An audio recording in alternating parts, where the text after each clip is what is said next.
Hey everybody, welcome to Drive Thru Board Game Blog number 31. Today we're going to talk about the top 10 iOS board game apps. So recently I went to Gen Con, and to and from the show on the plane, I played a lot of board game apps.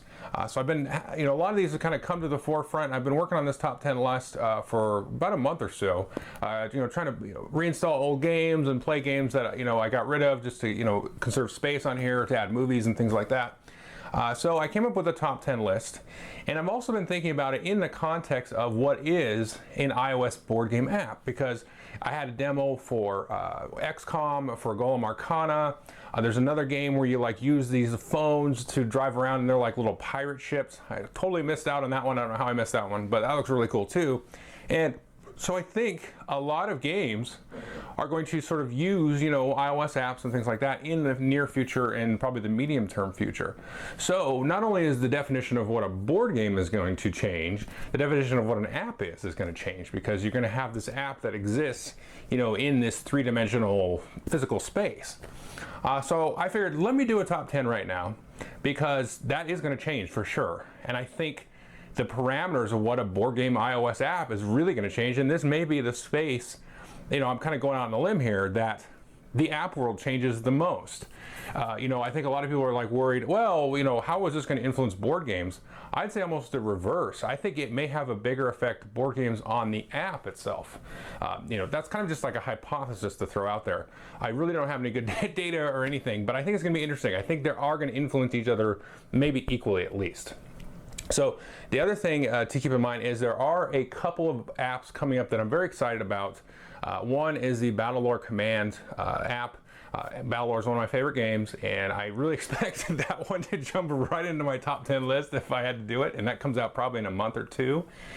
And the other one I'm really looking forward to is the Sentinels of the Multiverse app. And that's another one. Honestly, that's a favorite game of mine. Very hard to get to the table, but also, a lot of moving parts, a lot of things. An app will really do a great job of managing that whole experience. And I've looked at the, some of the beta, alpha, screen tests of that. Board Game Geek, the iOS board game folks, they put up a nice little demo that was presented to them for that app. So those are two that I'm very interested in. I'm also Galaxy Trucker is coming out. So there's a lot of good apps. More and more good apps are coming out every day. The Twilight Struggle app is probably going to come out next year. So I wanted to kind of snapshot this, and as a prelude to this next wave of apps that's going to come out in 2015, with also these board games and things that are going to be really changing the definition. So let's jump into the top 10. I'll go in and sort of switch gears and go to my little in-screen fraps type of mode there, so you can see the app a little bit as I'm demoing it, and then I'll come back and wrap up a couple final thoughts. Okay, to start things off at number 10, we've got Pandemic. This is a game designed by Matt Leacock, published in board game form by Z-Man Games. This is not my favorite Matt Leacock game, actually. Just a little tidbit, I am a big fan of Forbidden Desert over this game. But I do highly enjoy this game on the app. So we'll just go in and take a look at it. If you're not familiar with the game, basically you're a group of scientists and different types of folks trying to eradicate diseases and things that are spreading in a pandemic across the earth. This does have a little bit of the On the Brink expansion available to the roles and events, and I'll just kind of begin a random game so you can kind of see a little bit about this. I've done a walkthrough of the game actually on my channel. You can see I have some random roles here. Stephen, the archivist, Kelly, the field operative, and Thomas is the containment specialist. So these roles have different little actions that they can do. But so everybody gets dealt a bunch of cards, and then it seeds these different decks, and you fly around and drive around and move around trying to eradicate these little cubes and colors of diseases that are appearing. And it's really nice. Since it's such a puzzle optimization type of game, I really enjoy playing this solitaire. So you can see here, I've got my first turn. At the bottom of the screen, you have different things you can do. You can move or treat disease, try to cure disease if you assemble enough different colored cards. Each character has their own little special abilities. You can see the archivist may hold 8 cards in their hand, and here we've got the rest of the team. Kelly here's the field operative, so you can see a little bit about her. So there's little ways to break the rules and things. And so you're really trying to, beat the clock as you go through the epidemic deck and, get through all the cards in that way. So it's very, very fun. You can sit down and play a game in about, I don't know, 20, 30 minutes tops. Sometimes quicker if you lose. So that's number 10, Pandemic. Next at number 9, we have Carcassonne. This is obviously a very much an older Euro game. I have basically burnt the family out on this one, so I still enjoy to play this once in a while. I really do enjoy it as a two-player game, and I do have the nice thing about this is I have the different expansions that you can add to the game. So I got Inns and Cathedrals, Traders and Builders, and the River all set up, and those are the expansions that I really enjoy. If you want some of the others like the Dragon and such, then you can go ahead and do that. So here you can see the game coming out, starting off with the river. It's a very smooth interface. It's very much quicker, and then playing it in person, you don't have to like have a bag of tiles or anything. And it is the game. I mean, you can zoom in, zoom out, and the thing kind of auto zooms for you. It's not too much of a difficult, user interface by any means, and the AI is pretty decent. It's got a good back and forth. It's just very easy. It really fits the iOS implementation of the whole idea of sit down and have a quick game, a little bit of strategy, not a whole lot of strategy with this one, but it's very fun, and it's one of the first apps for board games, and it's still I think one of the best. Next up at number 8 we have Kingdom Builder. Now, this actually is a game I don't care to play in its physical form. It's a little bit too random and luck-based, and there's a lot of turns you can get yourself into situations where you don't have a lot of decision, and you don't really affect the outcome of the game that much. But in terms of playing it in an app, I quite enjoy it. It's a nice, light little fluffy kind of sit down and see what happens Euro.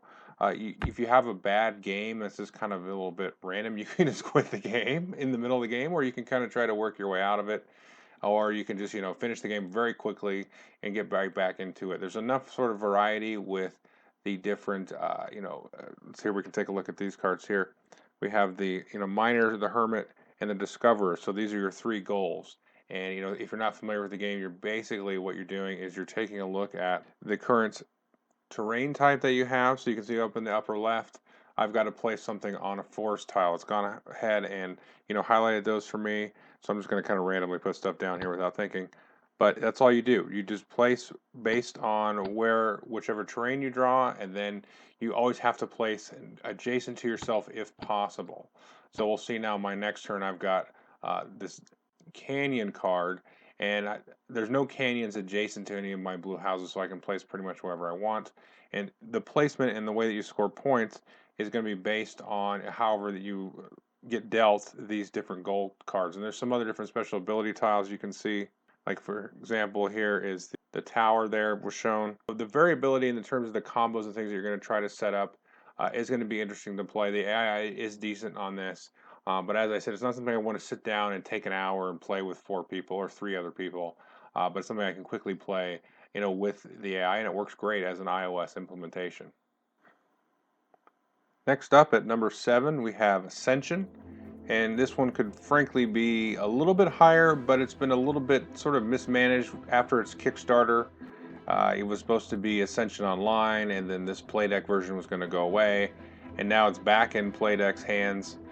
So yeah, we'll see how it goes, but I expect things to sort of pick up, and this will probably move up my list. I've totally gotten rid of all of my my physical copies of the game. You can see I don't have the what was that, Revenge, ROV, I can't remember the name, Rise of Vigil, the expansion there, that middle one that's locked. I'm still waiting for my Kickstarter reward to kick in. But it's a great game. The online implementation is awesome. The graphics are great. I've heard somebody call this kind of antiquated or outdated. I don't think so. I mean, you play, and it's very quick and snappy to play, and the AI is good. And it does take a little bit long to think sometimes, but that's okay. There's a lot of cool special effects and things that are going to happen with a lot of the expansion cards, and it's a very simple deck builder, but you can tailor make it to however you want, mixing and matching all the expansions, or just one of the expansions, and really play with the metagame in that way. and it's very snappy, very intuitive. It's a really fun game. You can just trigger off huge combos, especially with some of the later expansions. And as I said, it's quick enough, and there's enough people I know online that play this, or I can, just do a quick game and just play it and get a game done in 5 or 10 minutes and get that awesome experience just compressed and delivered right to me. So I expect this one, if you were to ask me in a year from now, then I would expect this one to be higher up on the list. So there we go. Ascension. Next we have number 6, and that is Lords of Waterdeep. Now, this is the first one on the list so far that I would still rather play, the physical copy of the game. The other ones, I would much rather play these games actually on the iOS over the physical game. This one I still really enjoy, obviously, or it would be number 6 on the list. But I still like to sit around the table, have the interaction with the other players, kind of look them in the eye, steal their spot from them that they were really trying to go for, and and all that stuff. Now this does have the Scoundrels and Skullports and the Mountain expansion, and so that's really good. You really must play with the Skullport and Undermountain spaces here. You can see them at the bottom of the screen. The corruption that the Skullport adds specifically really makes the game, takes it to a level of not just being just kind of a nice worker placement gateway, but a real kind of a little bit more to chew on in that regard. If you're not familiar with the game, basically you're sending around different adventurers and stuff to these different locations to get adventurers. I'm sorry, you send agents around to get the adventurers, and then you can try to complete these quests with the adventurers to get the victory points. And there's all kinds of cool stuff now. Like I said, with the corruption, with Undermountain, you got a little bit more riches in the game. Makes the game a lot more interesting. But it's your traditional worker placement style board game. The online play works really well. Again, it's a play deck game. You've got the whole intrigue card idea here, which is really interesting. Sort of twist on this worker placement. Some of this like take that cards, little kind of sneak attacks, and try to outfox the other players. So anyway, this is a good one. Still would rather play the physical game just because I like the kind of visceralness of the game. It really lends itself to that because you are sort of screwing people over in a lot of ways. But anyway, that's number 6, Lords of Waterdeep. Okay, so now we're in the top 5, and the number 5 game is going to be Suburbia, another one that I would much rather play the iOS implementation. Actually, the rest of these are all games that I would rather play on the iOS except for one, and I will make note of that. But this is one also I'd rather play in the iOS. I still do enjoy the game. It doesn't have the expansion with it, but it has the single-player campaign. And then also you can just play local play, against the AI or play online multiplayer as well. It's got a very kind of unique interface to it, and I really enjoy it. It's kind of grown on me. When this app first came out, it was a little bit clunky. It had some issues, some bugs and stuff. But, I do have enjoyed, the game now that they, after whatever the first or second patch it was when they came out with it. And I should say the same with Kingdom Builder earlier in the video. When it first came out, also there was also some bugs and clunkiness with it. But it's a very simple game. It's a sort of a suburb building game. You draft these tiles here out of this row of tiles, and then it adjusts your income and your population and all your reputation, all that stuff for you, and it does all that. So very quick, intuitive way to play the game. The AI is pretty decent. I do enjoy the campaign as well, like I said. Because it gives you this sort of puzzle to solve. It's a little bit randomized, of course, based on how the tiles are dealt. But, that's a very neat take on it. And they give you sort of these almost like real-world scenarios they have to kind of maneuver through. They're very thematic in how they're done it. So I really have to give this one kind of the bump here because they've really gone above and beyond just implementing the physical board game, but really taking advantage of, what the digital implementation can do for you with this campaign, the different scenarios, and all that kind of good stuff. So anyway, that's number 5, Suburbia. And now we're getting to kind of the nitty gritty here with number 4, and that's going to be Agricola.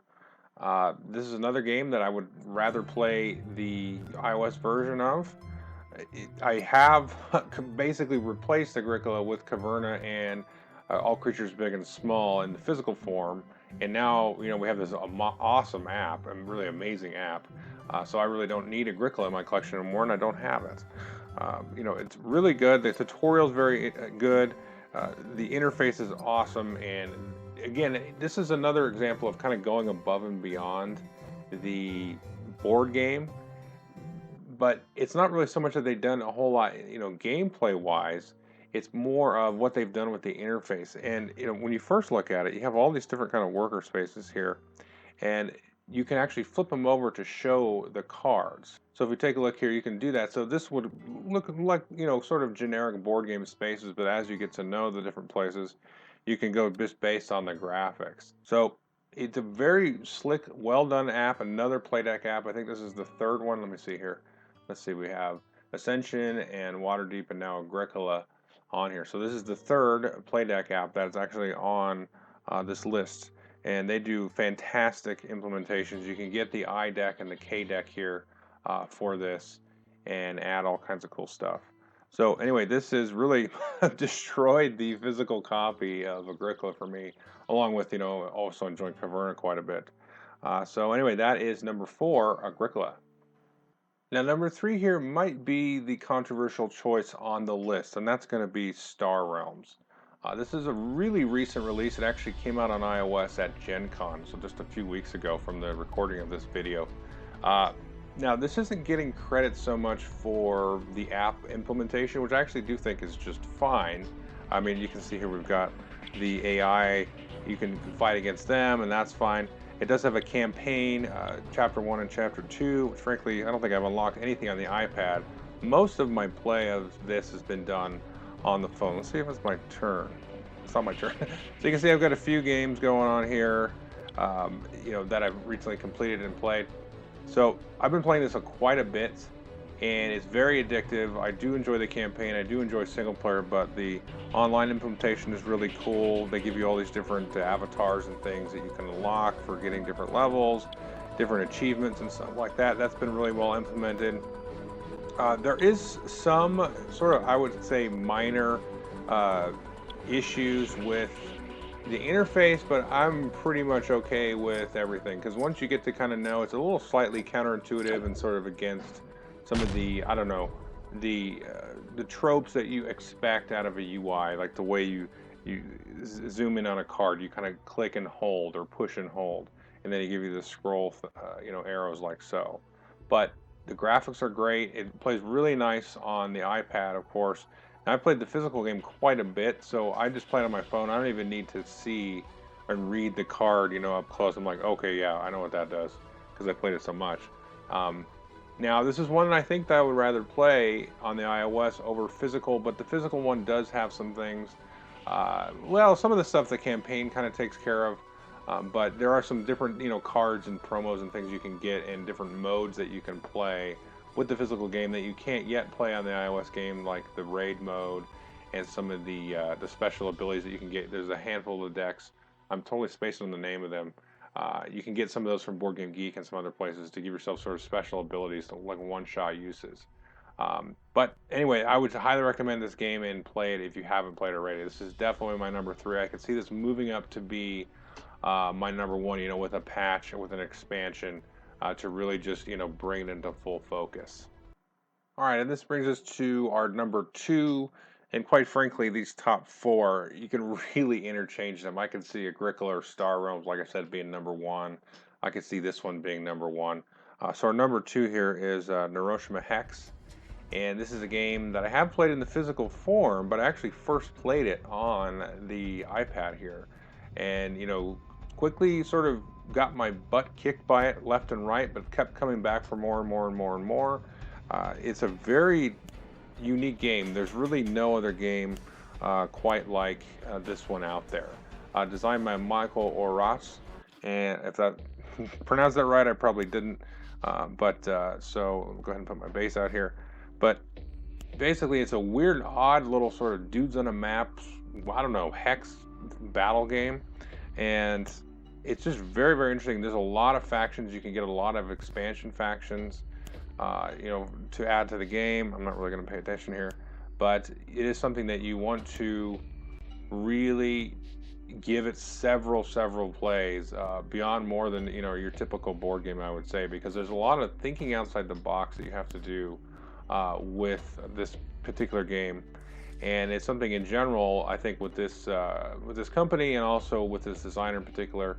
You know, a lot of the games there's a lot of things that you want to do with the particular pieces that are not really what the pieces are telling you to do. There's a lot of sort of I don't know what I'm doing here, but you know, there's a lot of sort of situations that you can put the pieces in that aren't what the piece in the iconography is telling you to do, where you maybe will sacrifice certain pieces and, you know, just do different things that you don't really expect, that aren't obvious the first time you play the game or the 20th time you play the game. But that's really interesting. Whoops, I'm gonna click something there. And it will keep you coming back, and it is frustrating in a lot of ways, but this is, again, within the confines of the app, within the iPad or the iPhone. This works really, really well, and it's able to calculate some of the, you know, the range and the sort of the order of operations and the order of things attack here for you. So this is one I would definitely recommend, and definitely, you know, sink your teeth in and play it like 50 times, and then maybe download one army and then, you know, play with that a bunch. So this is definitely one to take a look at, and again, like I said, it could be my number one. Okay, so that brings us to the number one board game for the top 10 iOS board games. And this is another Big Daddy Creations game. I didn't mention that Nourish Hex is a Big Daddy Creations game. The other thing that I didn't mention was earlier that Lords of Waterdeep was the only game so far that I'd still rather play the physical board game, and I mentioned there was one other, and that is Eclipse. So this is my number one favorite game on the iOS to play, but I would still rather play the physical board game. Now the other 8, for sure, I would rather play it on the iOS, and I think that's okay. I hear a lot of people say, oh, you know, I'd rather play the physical board game all the time. Not me. These other 8 games that I had on there, Kingdom Builder, you know, Suburbia, Pandemic, Carcassonne, rather played on the iOS, and I think that's 100% okay. I don't think we need to be puritanical about our designs or anything like that. You know, it's okay that these games started their form in their gestation period, maybe in the physical form, but have moved over to the iOS, and at least for me, much better as an iOS and almost much better as a video game. And I think we're going to see video games come back and forth. You know, you got all these different new things that are going to happen over the next couple of years. So I think it's going to be very interesting to see, you know, some board games. It's almost like it was a prototype to be a video game, and you know, it wasn't necessarily intended to be that way. But anyway, enough of that. Let's just jump into watching Eclipse. Now, the thing about Eclipse, like I said, I'd still rather play the physical game. So I got a 2-player game going here. You know, then the iOS implementation, but within the confines of the iOS and even like the PC, I think playing this game of Eclipse, you know, board game or no, it is a great 4X game to play. Now, it's a lot more, you know, a lot more resource management and, you know, lots of cool stuff like that. I've tried these different, you know, 4X games that are out there, and a lot of them are like overly complicated, you know, just, you know, too fiddly and all this stuff. That this is actually makes for a really good video game. Let's do a little research here. I can't do research. So let's just do an explore, you know, and it just, the way that it presents it, it kind of distills all the information for you. It's very cool. I can play a 6-player game against the AI in about 45 minutes to an hour. And, you know, that's pretty good. And if you're going to play, you know, 6-player clips in person, there's no way that's taking you an hour or less, right? That's going to take you a solid 3 hours, if not more. So this is fun to break out and quickly play. Like I said, a nice, solid 4X game against decent AI. You know, it doesn't have the expansion stuff, which I think really improves Eclipse and kind of takes it to that next level. But you know, something I highly recommend. I don't know how easy it is to learn this game, to be quite frankly, though. If you haven't played the board game and have the rules and, you know, been through a couple of plays of the board game at least. So, you know, this is my number one game, but frankly, it's probably a bit of a chunk to chew, you know, if you were just coming into this straight from the iOS only. But I could be wrong about that. It's hard for me to know, really. Anyway, so that's my number one out of the 10 is Eclipse. Okay, so there is my top 10, and as I kind of alluded to at the beginning of the video and also throughout describing some of these games, especially the last half of games, I really think there's going to be some interesting, room for change, or room for, informing each other. The app's going to inform the board game's going to inform the app, etc. So I really do think, I did allude in the, sort of the walkthrough of the different apps, that some of these are actually better apps than they are board games. And, I think a lot of people are going to disagree with that, and that's cool, and I get it. And a lot of people are really going to like a game like Kingdom Builder and say, yeah, I have a great time playing it with my friends. That's awesome. But I really honestly, didn't like that when it came out on, physical form. But as an app that takes like 15 minutes to play, that's great. Quick, whip it out. It's like a little puzzle, very sort of, socially kind of puzzly, casually type of game from the video game perspective. If you come at it from like, okay, let's say I'm a video gamer, or whatever the heck that means, right? And I'm playing shooters, and I'm doing MMOs, and I'm doing this and this and this and this, and I'm playing these cool indie games. The cool thing is these sort of casual board game apps, because they have really sort of that casual feel, almost like a Facebook game, that a lot of my family members will play, or nobody really plays those anymore that I know, but if you remember a couple of years ago, people were really into playing these different crappy Facebook games. In my opinion, they were crappy. But a lot of people really liked them, and I know a lot of people that still really play them. But I think the board games can fit into that sort of niche, where if you're presented in a way that kind of will walk you through into the game, like those Facebook games do, where you get in there and it's like, oh, go do this, you build a farm, now you add a cow, or now you add this extra building. And so it stages you and inputs the rules into you through this sort of tutorial. And a lot of these apps do a decent job of that with the tutorials, but I think if they focused a lot on those and then really present those in an interesting way, then I think you're going to have a better quality, in my opinion, gameplay, with the board games. And so you have that sort of casual market also that the board game app can sort of target. I don't know that anybody's really targeting it. I think people are just targeting board game enthusiasts that happen to have, iDevices like everybody else on Earth. So anyway, there's some random thoughts there about, iOS apps and board games. So I hope the list was enjoyable, and, I'm sure there's stuff to chew about and argue about. So anyway, thanks. Take care.